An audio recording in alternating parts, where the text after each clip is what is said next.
सर्वेभ्यः नमः। समस्त को नमस्कार। ये श्रोता बंधु आम आरंभ शेष जाए शुणा शुणा कौन कष्ट हो बसवा और शुणा नहले कौटी केत कौन कहुची ताहा जानी हेबनी। जमती आज 13 तारीख शुक्रवार विषय कहवा आसंता काली शुक्रवार 13 तारीख आसंता काली शुक्रवार 13 तारीख आम अच्छे गुरुवार तेणु गुरुवार दिन आम कहवा शुक्रवार विषय। हे बंधु आज 13 तारीख शुक्रवार विषय कहवा मेष राशि। मेष राशि लोके द्विजा नक्षत्रधारी जो मैंने टी असुविधा 4:10 पर मेष राशि द्विजा नक्षत्र टी असुविधा नहले भल कौन भल आओ जिते चुप रहा सेते भल कारण आज अपमान जोग अच्छी। आसंता काली शुक्रवार 13 तारीख मेष राशि द्विजा नक्षत्र दिन 4:10 ठारू मंद समय आसब। बंधु सहयोग मिल समस्यार समाधान हो मात्र मेष जनता समस्ते मौन व्रत पालन करने उचित कारण आज शुक्रवार अपमान मिल पारे। सुतरां क्या उधार देवानी कि उधार मागिबानी कि परामर्श दबानी देले बुमेरांग हो एकाकी जीवन कटाई कर्म करी सुस्थ रहिबा और सुख पाइबा। आज 13 तारीख शुक्रवार सूर्योदय 6:18 पर शुक्रवार 13 तारीख सूर्योदय 6:18 पर वृष राशि कौन देखा शुक्रवार 13 तारीख आसंता काली वृष राशि मृगशिरा नक्षत्र 4:10 ठारू अशुभ समय आसब। किछि अघटन घटी पारे। अष्टम चंद्र हेतु शरीर असुस्थ रहिबो।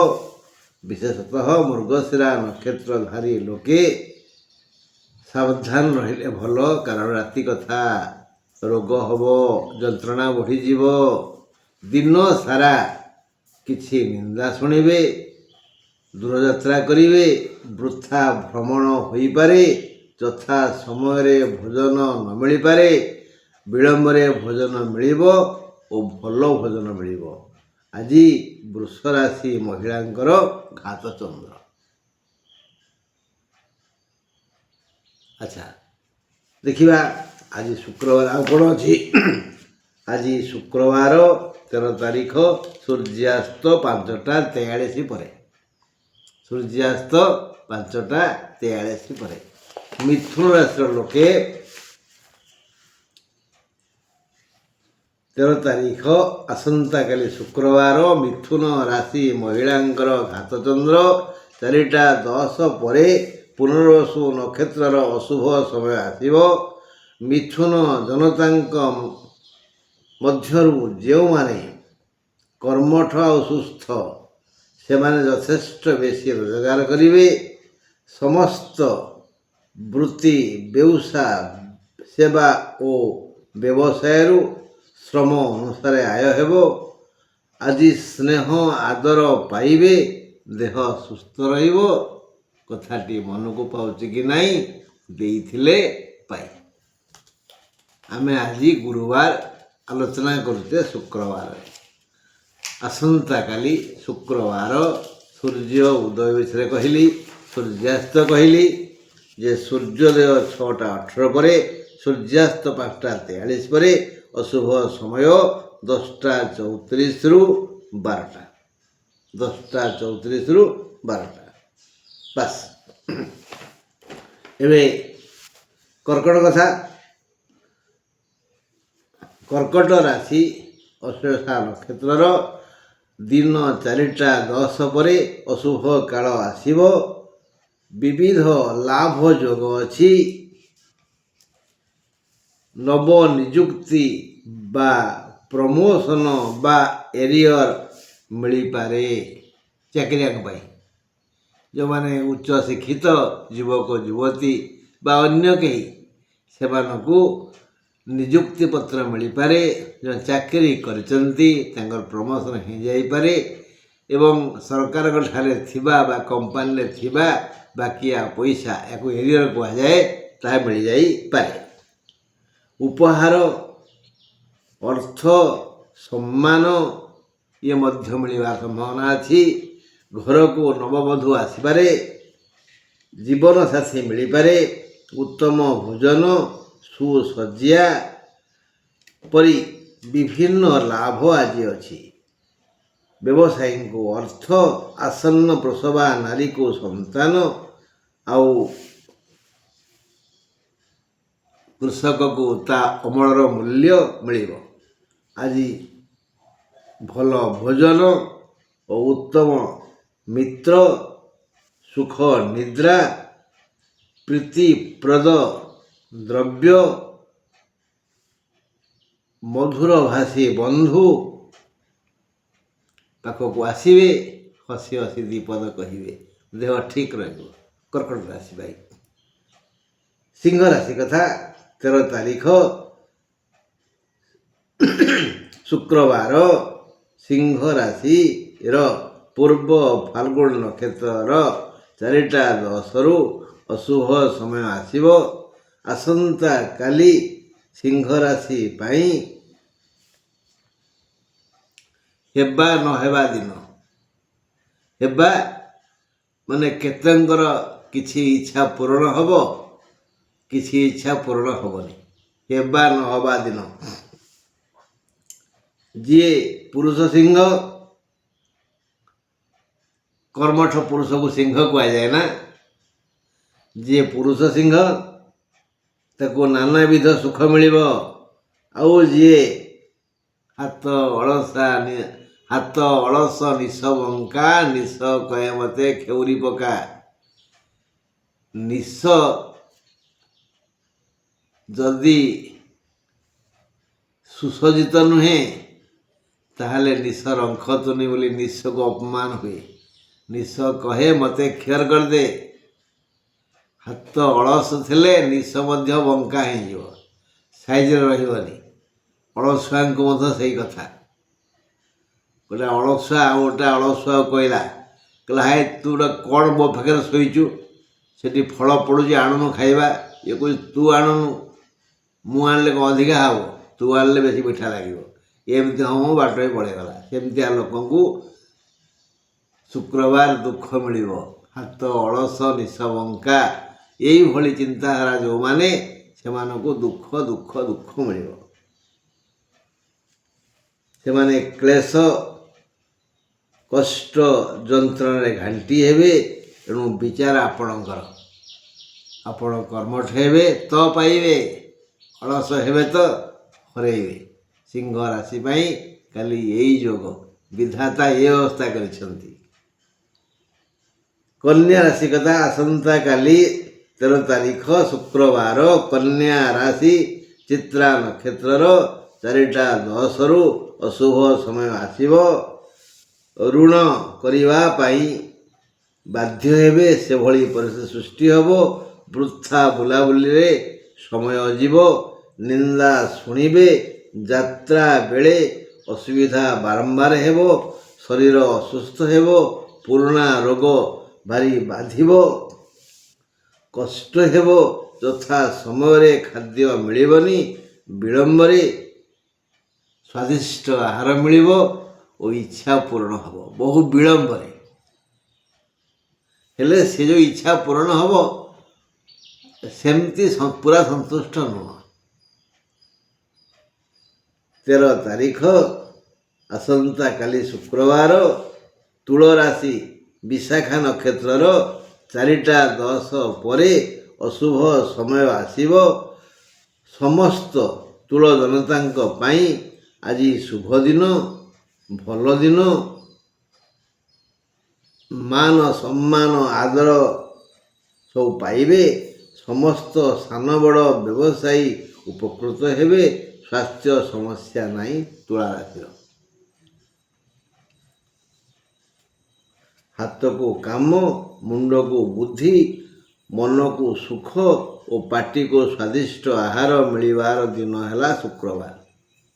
ପାରିବାରିକ ସୁଖ ପାଇବେ, ସାମାଜିକ ସମ୍ମାନ ପାଇବେ, କଳହର ପ୍ରଶ୍ନ ଉଠୁନି।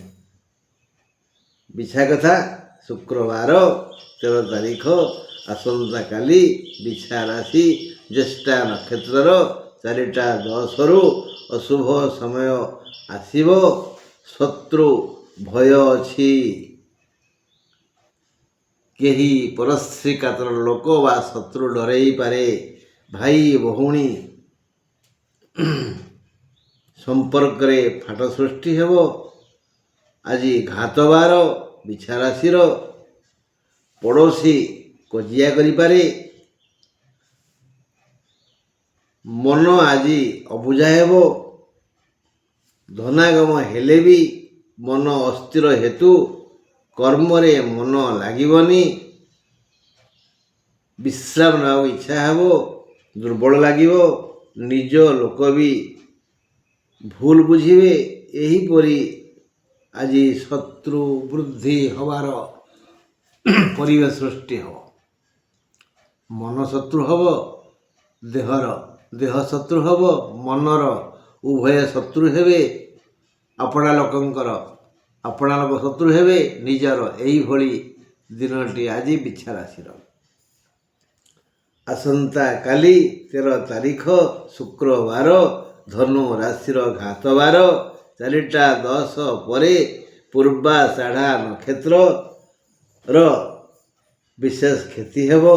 ଅଶୁଭ ସମୟ ଆସିବ। ଧନୁ ରାଶି ଲୋକେ ଆନନ୍ଦରେ ସମୟ କଟାଇବେ। ଦେହ ସୁସ୍ଥ ରହିବ। ସେମାନେ ନିଜକୁ ନିଜ ଭାବିବେ, ମୁଁ ସୁସ୍ଥ ଓ ସୁନ୍ଦର। ବାରମ୍ବାର ଦର୍ପଣରେ ମୁହଁ ଦେଖିବେ। ଆୟ ଅମଳ ଯଥେଷ୍ଟ ହେବ। ସମସ୍ତ ବୃତ୍ତି, ବ୍ୟବସାୟ, ସେବା ଓ ବ୍ୟବସାୟରେ ଯଥେଷ୍ଟ ବେଶୀ ଲାଭ ହେବ। ତେଣୁ ସମସ୍ୟା କିଛି ନାହିଁ। ବେଶ ଆଜି ଆନନ୍ଦଦାୟୀ ନିଦ୍ରା ମିଳିବ। ମିଷ୍ଟଭାଷୀ ମିତ୍ର ଆସିବେ। ସୁଯୋଗ୍ୟ ସନ୍ତାନଙ୍କର ଚିନ୍ତାଧାରା ଉନ୍ନତିରେ ଖୁସି ହେବେ। ହିତାକାଂକ୍ଷୀ ଭାଇ ଆଜି ଆନନ୍ଦ ଦେବେ, ଇତ୍ୟାଦି ଇତ୍ୟାଦି। ଆସନ୍ତାକାଲି 13 ତାରିଖ ଶୁକ୍ରବାର ମକର ରାଶି ପାଇଁ ଧନିଷ୍ଠା ନକ୍ଷତ୍ରର ଦିନ 4:10 ଅଶୁଭ ସମୟ ଆସିବ। ଦୁଃଖ ପରେ ଦୁଃଖ ହେବ। ବହୁ ବ୍ୟୟ ହେବ। ରୋଗ ବୃଦ୍ଧି ହେବ। ଶାରୀରିକ ଦୁଃଖ ବଢ଼ିଯିବ। କିଛି ସଂଗୃହୀତ ଖାଦ୍ୟ ନଷ୍ଟ ହେବ। ଯଥା ସମୟରେ ଭୋଜନ ମିଳିବ ନାହିଁ। ପ୍ରିୟ ଲୋକଙ୍କ ଗହଣରେ ମିଳାମିଶା କରିବେ। ବହୁ ବିଳମ୍ବରେ ଖାଦ୍ୟ ମିଳିବ ଓ ଇଚ୍ଛା ପୂରଣ ହେବ। ଏ ଗଲା ମକର କଥା। ତାପରେ କୁମ୍ଭ କଥା। ଆଜି କୁମ୍ଭ ରାଶିର ଭ୍ରମଣ ଯୋଗ ଅଛି। ସେମାନେ ଭ୍ରମଣରୁ ଶାନ୍ତି ପାଇବେ। ଧନାଗମ ହେବ। ଦେହ ଠିକଠାକ ହେବ। ମଝିରେ ଟିକେ କଳହ ହେବ। ବ୍ୟବସାୟ ବୃତ୍ତିରୁ ଯଥେଷ୍ଟ ଲାଭ ହେବ। ସେମାନେ ଆନନ୍ଦରେ ଆଜି ଅନ୍ୟମାନଙ୍କ ସହିତ ସୁଖ ଦୁଃଖ ବାଣ୍ଟିବେ। ଯଦି କେହି ଶତ୍ରୁ ସମ୍ମୁଖକୁ ଆସିବ, ସେ ମଧ୍ୟ ବ୍ୟବହାରରେ ସନ୍ତୁଷ୍ଟ ହୋଇ କିଛି ମିଠା କଥା କହି ଚାଲିଯିବ। ଆଜି ମୀନ ରାଶି ପାଇଁ ସୌଖ୍ୟପ୍ରଦ ଦିନ। ବିବିଧ ସୁଖ ମିଳିବ। ଶାରୀରିକ, ଆର୍ଥିକ, ମାନସିକ, ପାରିବାରିକ, କୌଳିକ, ମୌଳିକ, ବୌଦ୍ଧିକ, ପାରମାର୍ଥିକ, ଏମିତି ଯେତେ ପ୍ରକାର ସୁଖ ମିଳିବା କଥା ଆଜି ମୀନ ରାଶିକୁ ଶୁକ୍ରବାର ସେ ସମସ୍ତ ସୁଖ ମିଳିବ। ଯଦି ଏମାନେ ତିନିଟା କାମ କରିବେ ତାହେଲେ ସବୁ ସୁଖକୁ ଲାଭ କରିବେ। ତିନିଟା କାମ କ'ଣ? ଗୋଟେ ହେଲା ପରନିନ୍ଦା ଶୁଣିବେନି କି ପରନିନ୍ଦା କରିବେନି। ଏଇଟା ହେଉଛି ମୀନରାଶି ଲୋକଙ୍କର ଗୋଟିଏ ଦୋଷ। ଯଦି ଆଜି ମୀନରାଶି ଲୋକମାନେ ପରନିନ୍ଦା କରିବେନି କି ପରନିନ୍ଦା ଶୁଣିବେନି ତାହେଲେ ତାଙ୍କୁ ଏ ସୁଖ ମିଳିବ। ଦ୍ୱିତୀୟରେ ସେମାନେ ଚେଷ୍ଟା କରିବେ କିଛି ପରୋପକାର କରିବା ପାଇଁ। ସତ୍ପାତ୍ରରେ ଦାନ ଦେବେ। ପଇସା ଅଛି ବୋଲି ଦେଇଦିଅ, ରାମା ଦେଲା ମୁଁ ଦେବିନି, ବାସ୍। ତୃତୀୟ କଥା ହେଲା ଟିକେ ମନେ ପକାଇବେ ତାଙ୍କର ଉପକାରୀ କିଏ। ବାପା, ମା, ଭାଇ, ବନ୍ଧୁ, ବାନ୍ଧବ, ଗୁରୁଜନ ଯାହାଠୁ ସେବା ପାଇଥିବେ, ସାହାଯ୍ୟ ପାଇଥିବେ, ସେମାନଙ୍କୁ ଆଜି ସନ୍ତୁଷ୍ଟ କରିବା ପାଇଁ ଚେଷ୍ଟା କରିବେ। ଏ ତିନିଟି କାମ କଲେ ମୀନ ରାଶିର ସମସ୍ତ ବର୍ଗର, ସମସ୍ତ ବୟସର, ସମସ୍ତ ବୃତ୍ତି ବ୍ୟବସାୟ କରୁଥିବା ଲୋକଙ୍କର ବିଶେଷ ମଙ୍ଗଳ ହେବ। ବନ୍ଧୁ, ଆଜି ପାଇଁ ଏତିକି। ଆସନ୍ତାକାଲି ଈଶ୍ୱର ଚାହିଁଲେ ମୁଁ ପୁଣି ଆପଣମାନଙ୍କ ପାଖକୁ ଆସିବି ଓ ଦୁଃଖ ସୁଖ ହେବି। ରହିଲି, ନମସ୍କାର।